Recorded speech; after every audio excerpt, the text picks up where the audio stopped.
Welcome to the latest reviews video. This week, I profile two books by James Carroll, a former priest who made a living as a journalist after leaving holy orders with the Boston Globe, the paper which produced the Spotlight investigations, kicking off a wave of priestly abuse allegations all over the world.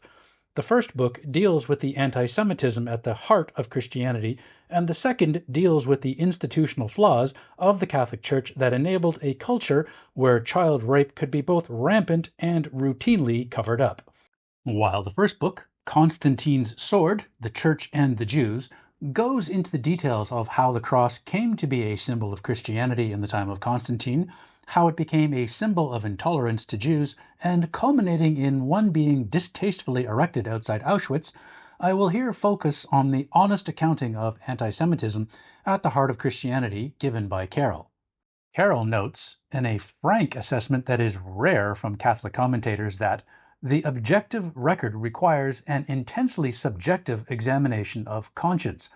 He further notes that the Christian anti-Semitism that rose to genocidal levels in Germany under the Nazis does not have its roots in only Catholic teachings, which would be misleading, but also in the Lutheran hatred of Jews. However, he reflects that an inquiry into the origins of the Holocaust in the tortured past of Western civilization is necessarily an inquiry into the history of Catholicism. Carroll rips the bandage off, stating plainly that the hatred of Jews has been no incidental anomaly, but a central action of Christian history, reaching to the core of Christian character. Jew hatred's perversion of the gospel message launched a history, in other words, that achieved its climax in the Holocaust, an epiphany presented so starkly it can no longer be denied. On the perversion of the gospel message, Carroll highlights the climax of the anti-Semitism in John 8, as Jesus is portrayed as denouncing the Jews as the offspring of Satan. You are of your father the devil, and your will is to do your father's desires. He was a murderer from the beginning. Carroll continues, demonizing of Jews by the first-century followers of Jesus, themselves mostly Jews, and the sanctioning of that demonizing in the canonizing of the scriptures are what made this story murderous down the centuries, a potential that New Testament scholar Reginald Fuller says has been abundantly and tragically actualized in the course of Christian history. After documenting the deeply problematic legacy of Jew hatred in foundational Christian texts, Carroll goes on to discuss the Church's head-in-the-sand approach of denying Christian anti-Semitism, writing, Catholic ambivalence is nowhere more evident than in the way in which the Church now officially rejects supersessionism while firmly defending its scriptural and theological underpinnings. Commenting on the Church's 1998 whitewashed rationalization of the anti-Semitism that led to the Holocaust, we remember, and the 2000 statement, Memory and Reconciliation, Carroll chastises the princes of the Church, noting that the weasel-worded pseudo-apology is defensive and self-exonerating, referring to the earlier Vatican II declaration, Nostra Aetate, which was a noble first step in addressing the anti-Semitism of the past while attempting to create a framework of ecumenical outreach with the Jewish people. Carroll analyzes the declaration's shortcomings as an attempt to disassociate the Church from the diabolical effects of its own teaching without really addressing the problem of that teaching. Clearly, the Catholic Church has yet to fully own its role in stoking an anti-Semitic climate across the millennia without rationalizations, an admission that will also require a disavowal of the biblical passages upon which such anti-Semitism was built, something unlikely to happen given the Christian approach to the Bible as a source of sacred scripture and tradition. The second book, The Truth at the Heart of the Lie, How the Catholic Church Lost Its Soul, dives into the institutional nature of the Catholic Church that both enables and continues to foster an environment of sexual abuse.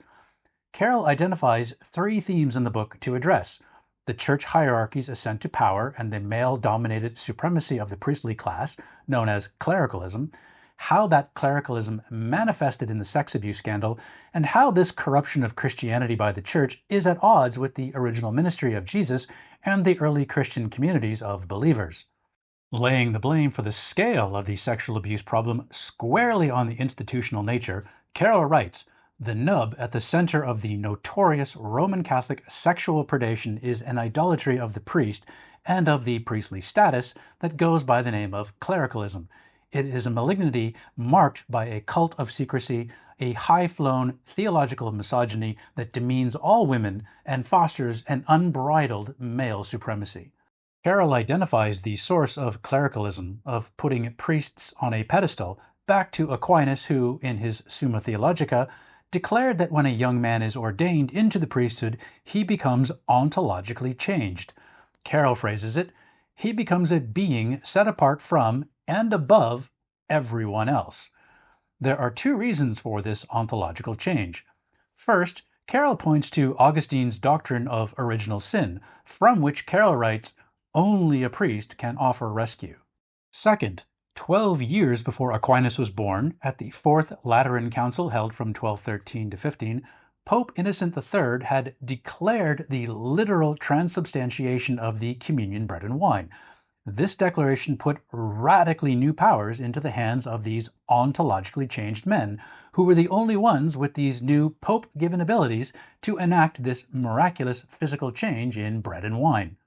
Thus, the elevation of priests to an exalted status laid the foundations of clericalism and created a mindset of superiority among the priesthood and automatic subjugation by the flock to the priests.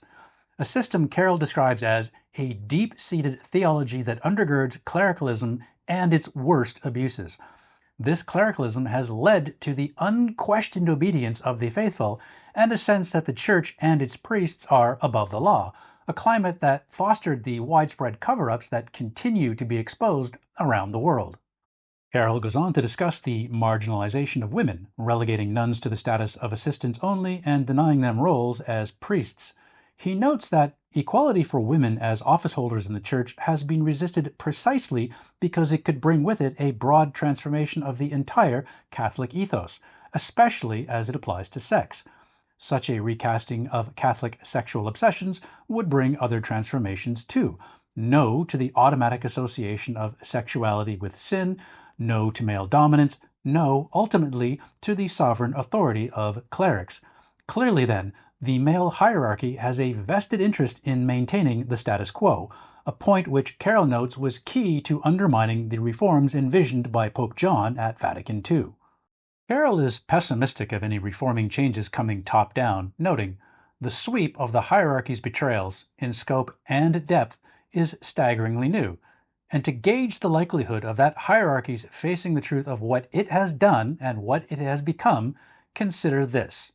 The two contemporary maestros of denial, Pope Paul VI and Pope John Paul II, have, in the very years of the scandal they enabled, been named as saints of the Catholic Church.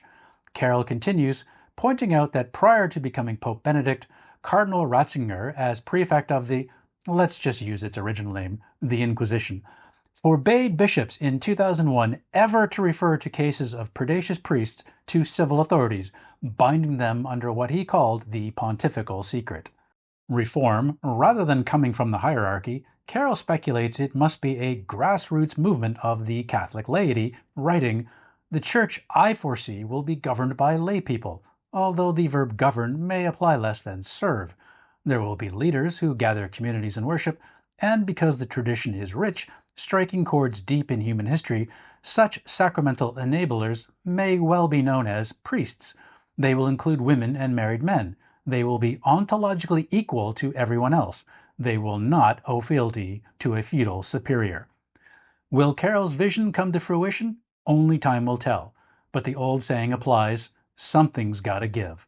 In the meantime, this reviewer signs off, pun intended, wishing Carroll's plan Godspeed. Thanks for watching. Please check out the other videos on my channel if history is your thing, and see you next time.